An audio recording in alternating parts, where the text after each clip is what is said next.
Vamos a avanzar un poco más. Yo cito como antecedente ahí algo que lo saco creo que de Samuelson, quien primero estudió, quien propuso un modelo de comercio internacional que fue bilateral en 1817 fue Ricardo, David Ricardo, alguien que ya hemos estudiado, y fue quien demostró que la especialización internacional beneficia a los países.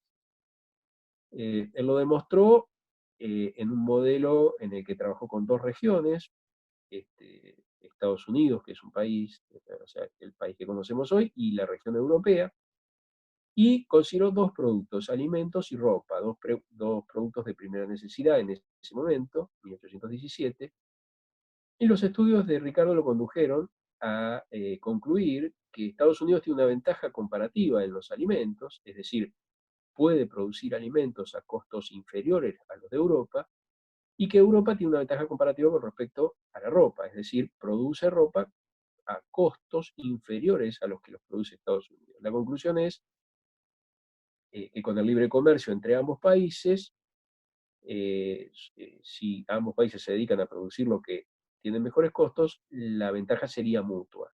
Mejoran sus niveles de ingreso, sus niveles de producción y sus niveles de ingreso, los niveles de ingreso de sus poblaciones, si ambos se dedican a producir lo que tienen mejores condiciones para hacer e intercambian. Ese es un modelo que yo he simplificado en esta diapositiva. Hay mucho material para poder profundizarlo y es el modelo que se cita generalmente como fundamento del intercambio. Bien, ahí yo voy a puntualizar algunas limitaciones que hay en el modelo, o sea que la extrapolación del modelo no necesariamente a la realidad que vivimos hoy es prudente, pero voy a enumerar algunas cuestiones. La teoría supone una economía competitiva, es decir, estamos en el modelo de competencia, que sabe, y que esa economía funciona sin problemas. Es el supuesto clásico del modelo de competencia y sabemos que tiene una gran cantidad de restricciones desde el punto de vista de los supuestos que debe cumplir. Lo segundo, y que no está tratado, es que afecta la distribución del ingreso y la disponibilidad de recursos en los países en los en los que se aplica el modelo abierto de comercio. Cuando afecta la distribución del ingreso, estamos diciendo que afecta el trabajo, el nivel de empleo y la retribución del trabajo, obviamente el capital y los recursos financieros. Lo tercero es la existencia en el comercio internacional de proteccionismo, entendiendo proteccionismo un poco lo que ridículamente pedían los fabricantes de velas, ¿no? Las cuestiones que tienen que ver con el proteccionismo, que obviamente son atacadas furiosamente por los defensores del libre comercio internacional o el comercio internacional libre. Hoy podemos hablar de esquemas proteccionistas cuando hablamos de aranceles o cuotas que se aplican a la importación. Un arancel es un impuesto a la importación, una cuota es un límite a la cantidad física de bienes que podemos traer o servicios que podemos contratar. Los gravámenes a la exportación, las retenciones son los impuestos, esto también lo hemos visto, es decir, aplicar un gravamen quiere decir que, por ejemplo, concretamente hoy, y es un tema que vamos a ver, tenemos que hablar de dólares, el tipo de cambio oficial en dólares, supónganse, yo no sé cuánto cerró hoy, pero debe estar en 70 pesos.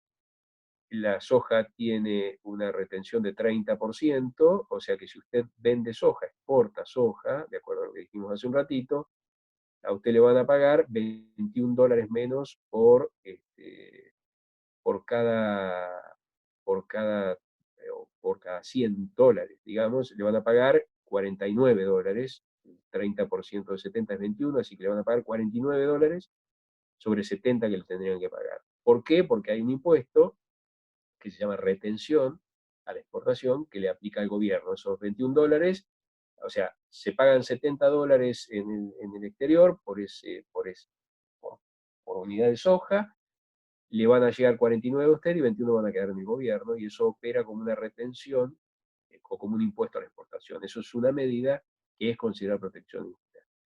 Y luego medidas restrictivas al comercio, entre las cuales están medidas, restricciones no arancelarias, fronteras, cuotas, límites, más que por ejemplo, que yo, el tema de la aftosa en Argentina, después lo vamos a ver. Se llaman barreras pararancelarias.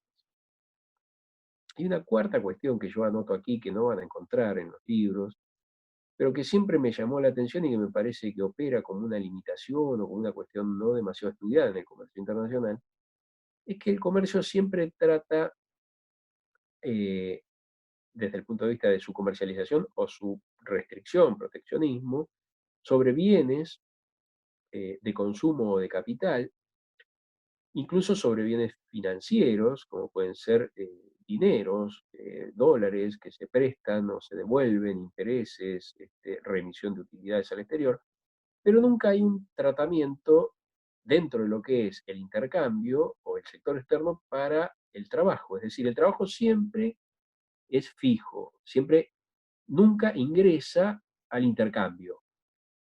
Llamemos comercio internacional, llamemos sector externo o llamemos intercambio, el trabajo y su retribución siempre están fijos en un territorio. Lo que se mueve es el capital, en cualquiera de sus bienes o incluso los bienes que a partir de la aplicación de capital generan los sistemas productivos. Es por eso que nosotros vemos que hay una gran lucha por liberalizar las fronteras del movimiento de capitales, por ejemplo, y eso tiene una gran crítica por una gran cantidad de autores, y nos parece que eso puede estar bien, puede estar mal, para muchos, en mi caso para mí está bastante mal. De hecho, nosotros venimos de una experiencia de apertura indiscriminada en el movimiento de capitales que nos ha dejado consecuencias nefastas, muy claras, y no ha generado, por lo menos visiblemente, ningún beneficio. Y eso, digamos, formó parte de la política económica de los últimos años, pero en ningún momento se trata la necesidad paralela de que si hay una libre movilidad de bienes y de factores, haya una libre movilidad de trabajo. Es más, nosotros vemos cómo los países se encargan de poner muros, límites. Europa está siendo, digamos, permanentemente, podemos decir, invadida, no me gusta el término, pero podemos decir que hay países cercanos a Europa cuyas poblaciones tienen un bastante pasan bastante mal su vida económica y entonces quieren irse en busca de oportunidades a Europa. Y eso en el Mediterráneo vemos que regularmente o es bastante habitual que lanchas con una gran cantidad de personas se hundan o naufraguen, hay muertes, hay toda una restricción y es restricción a las personas que traen como todo su capital su propia fuerza, su trabajo. Pasa lo mismo en la frontera mexicana, la frontera sur de Estados Unidos, ¿no? Con el famoso muro de Trump, que incluso dijo que lo tenían que pagar los propios mexicanos. Y están, digamos, afrontando los norteamericanos, por ser un país que en teoría genera mayores oportunidades, la pretensión de personas extranjeras que como único capital tienen su trabajo y que se les limita la posibilidad de entrar. Mientras que si tuvieran, esa misma persona fueran con 10 millones de dólares, estoy seguro que no solamente los reciben, sino con una alfombra roja y le pagan la limusín desde el aeropuerto hasta el banco. Bueno, esto es lo que tenemos que reflexionar y que está detrás del sector externo, el comercio internacional y el movimiento de capitales y de bienes. Vamos a tratar de ver, y voy a citar a otro, en este caso un expresidente norteamericano, Lincoln, sobre las cuestiones del proteccionismo, también para reflexionar. Lincoln fue el 16º presidente de Estados Unidos de América, y lo anoté, desde el 4 de marzo del 61 hasta el 15 de abril del 65, que fue asesinado unos días después de que termina la Guerra de Secesión. Lincoln fue alguien que abogó y proclamó el fin de la esclavitud en Estados Unidos, lo que no pocos dolores de cabeza le trajeron, le costaron, y fue asesinado por un partidario de las ideas del sur, que fueron las que perdieron la Guerra de Secesión, siendo Lincoln quien organizó, digamos, el país, mantuvo unido el país, ¿no? Norteamérica, y bueno, tuvo que pagar con su vida ese tipo de osadía. Y bueno, Rescato a Lincoln porque parece ser Estados Unidos hoy el líder de las ideas del comercio, al menos en los libros de texto, ¿no? Si lo escuchamos a Trump no tanto, del libre comercio a nivel internacional, de la apertura de las fronteras y el comercio abierto para todos los países. Lincoln nos decía en algún momento, y es citada la frase por muchos, yo no sé mucho de aranceles, pero sí sé que cuando compro un abrigo en Inglaterra, yo tengo mi abrigo e Inglaterra tiene mi dinero. Pero cuando compro un abrigo en Estados Unidos, yo tengo el abrigo y Estados Unidos tiene mi dinero. Es lo único que lo usa mucho como estatuto del proteccionismo, pero es lo que nos lega un tipo que, eh, un político militar este, estadounidense que ha pasado a la historia quizás como el mejor presidente para muchos de Estados Unidos. ¿Qué es el proteccionismo? Entonces, ¿se justifica el proteccionismo? ¿Debemos abandonar todo tipo de criterio proteccionista de nuestro sistema económico porque los libros dicen que, la teoría económica dice que la apertura y el comercio internacional libre nos va a mejorar a todos? Bien, ¿cuáles son las cuestiones? Voy a adelantar un poquito más rápido que importan en el proteccionismo, en el esquema proteccionista. La competencia de la mano de obra extranjera barata está desvirtuado para las ideas clásicas, para las ideas de apertura, y dan como falso este argumento, y quienes consideramos que no se puede abrir indiscriminadamente la economía, vemos que es un argumento importante. La mano de obra extranjera barata versus nuestra mano de obra. Ese es un tema que, bueno, yo voy a dejar, pero que está planteado. Obviamente no va a haber un acuerdo. Quienes postulan el modelo de economía internacional abierto no consideran que la mano de obra extranjera barata perjudica a nuestra mano de obra.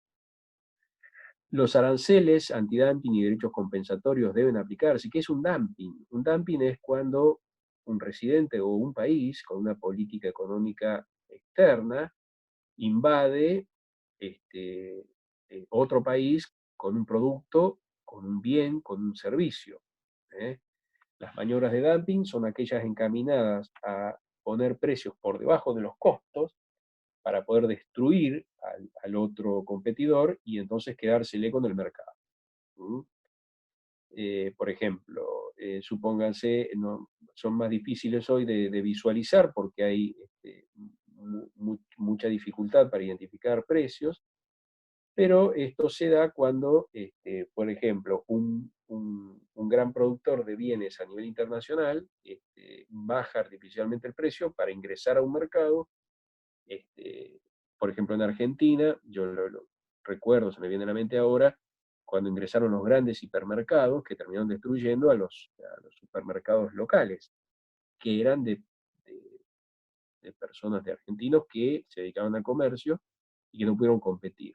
Por ejemplo, la avenida a La Plata de grandes hipermercados, como puede ser Carrefour o cualquiera de los que conocemos, eh, terminó limitando la posibilidad de tener almacenes o supermercados locales de cercanía de manera importante.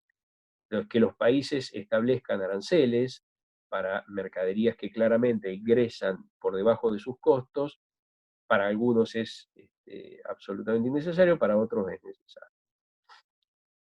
Otra cuestión es que tiene que ver, que voy a anunciar así un poco por arriba, ustedes van a tener que profundizar o repasar para poder aprovechar la clase de hoy, es el tema de los términos del intercambio, o más concretamente el deterioro de los términos de intercambio. En nuestro ejemplo ricardiano, había bienes complementarios, o sea, eran dos bienes y dos regiones mundiales bastante alejadas, que a quienes le convenía especializarse en la producción de esos bienes. Pero ¿qué pasa, por ejemplo, en nuestro país, que produce alimentos, versus la necesidad que tiene nuestro país de incorporar computadoras o tecnología?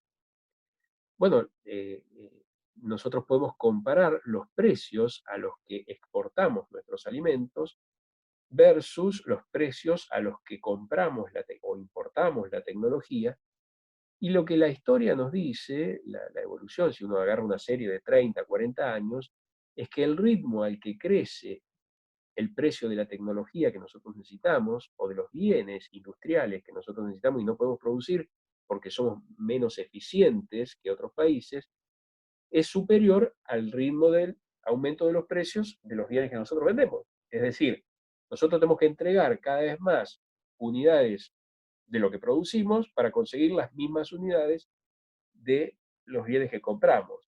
Y eso se llama deterioro de los términos del intercambio. Ahí De Santis tiene el índice de relaciones de intercambio, lo enuncia por ahí en algunas páginas, no recuerdo bien el capítulo, en los que relaciona los índices IPPX, esto que vemos aquí, IPPX, es el índice promedio de precios de exportación, X es exportación, lo vamos a llamar Expo, y M lo vamos a llamar a las IMPO.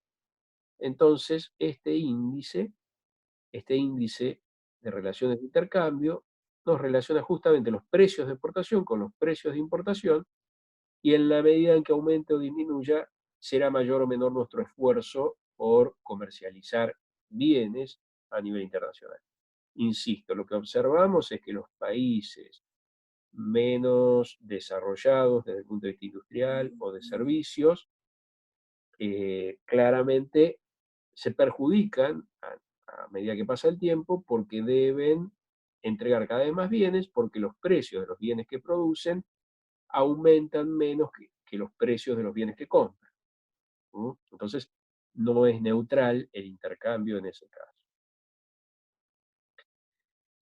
Bueno, otra cuestión que analizamos dentro del proteccionismo es la protección industrial. Claramente nuestro país es un ejemplo de que la industria, si uno, la industria que puede generar nuestro país por distintas razones que tienen que ver con la tecnología, que tienen que ver con la capacidad de los líderes para poder desarrollar esos procesos, que tiene que ver con la disponibilidad de recursos de capital para poder aplicarlos, que tiene que ver con la disponibilidad de transporte, comunicaciones, eh, digamos, elementos de apoyo a la producción y que tiene que ver también con el tamaño de nuestro mercado interno. Nosotros producimos bienes para menos cantidad de gente, hace que a nivel de costos sea difícil competir con otros niveles o otras áreas de producción. Básicamente, Argentina se ha caracterizado por tener, no en este último tiempo, yo hace poco les pasé, pero por tener un salario por encima del promedio, y entonces eso, desde el punto de vista de los costos, genera alguna restricción competitiva. Pero lo cierto es que si nosotros no protegemos y hacemos que desaparezca nuestra industria, claramente bajando nuestra frontera y comprando cosas que afuera hacen más baratas, lo que estamos haciendo es dejar sin trabajo a una gran cantidad de familias que luego no encuentra motivo o sustento para su vida económica. Entonces, la discusión de si debemos proteger o no proteger pasa por estos puntos. Y por último, dentro del comercio internacional están las barreras pararancelarias. Yo he citado ahí el tema de las TOS. Bueno, la barrera paraarancelaria, durante mucho tiempo Europa no nos compró carne porque aducía, argumentaba que la carne argentina, el animal argentino, las vacas argentinas, tenían una enfermedad que no era transmisible, no es transmisible al hombre, pero que tenían miedo en Europa de los efectos que pudiera producir, que se llama lactosa. Es una fiebre que les ataca a los animales, que está claramente demostrado que no afecta al humano.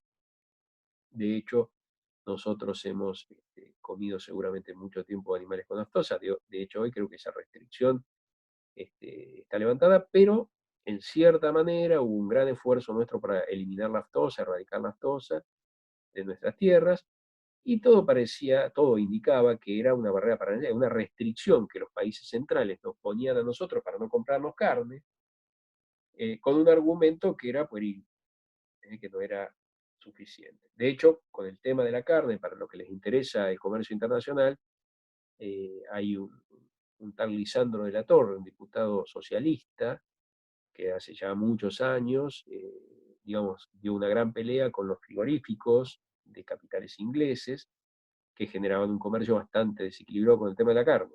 Incluso hay una película que se llama Asesinato en el Senado de la Nación, que es asesinado el senador Bordavere en, este, en un intento de matarlo a Lisandro de la Torre, que era quien, si bien Bordaber estaba en el grupo, era quien llevaba la voz cantante contra estos intereses.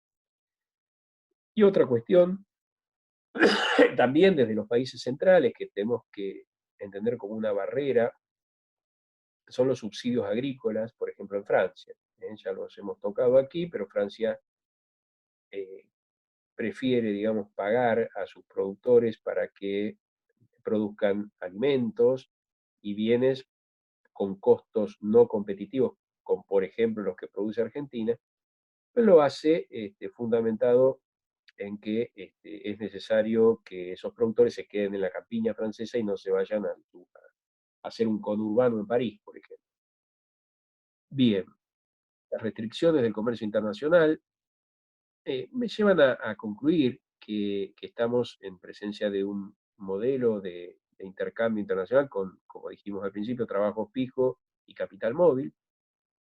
Hoy la concepción es que el capital busca el lugar donde el trabajo es más barato para asentarse, producir ahí y entonces incorporarse al comercio internacional en el eje de que a menores costos se vende esa situación. Entonces ha perdido sentido los países.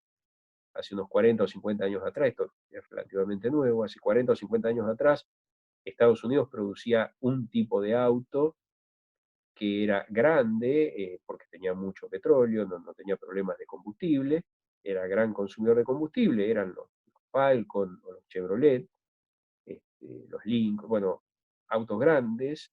Luego Japón se especializó en autos más compactos. Alemania tuvo una gran industria automotriz con Mercedes-Benz, Volkswagen, BMW.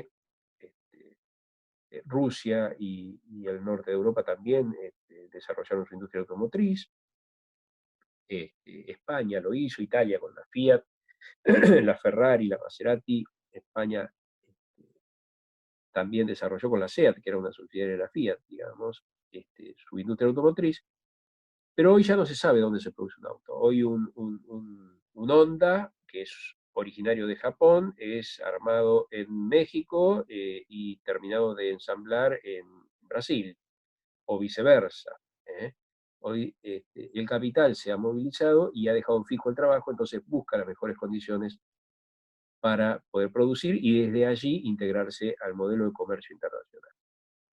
El comercio y la producción funcionan entonces de manera tal que el capital elige las mejores condiciones de rentabilidad para sentarse y luego se opera por excedentes con precios internacionales, donde hay flujos reales. Y en contrapartida, los flujos financieros son acumulados generalmente en paraísos fiscales a nombre de entidades o personas que los tienen reservados ahí y los convierten en completamente inútiles, es decir, los sacan del flujo del funcionamiento de la economía. Quizá esto, desde el punto de vista del comercio, o enfocado desde el punto de vista del origen en el comercio internacional, sea uno de los grandes problemas que enfrenta hoy el modelo capitalista,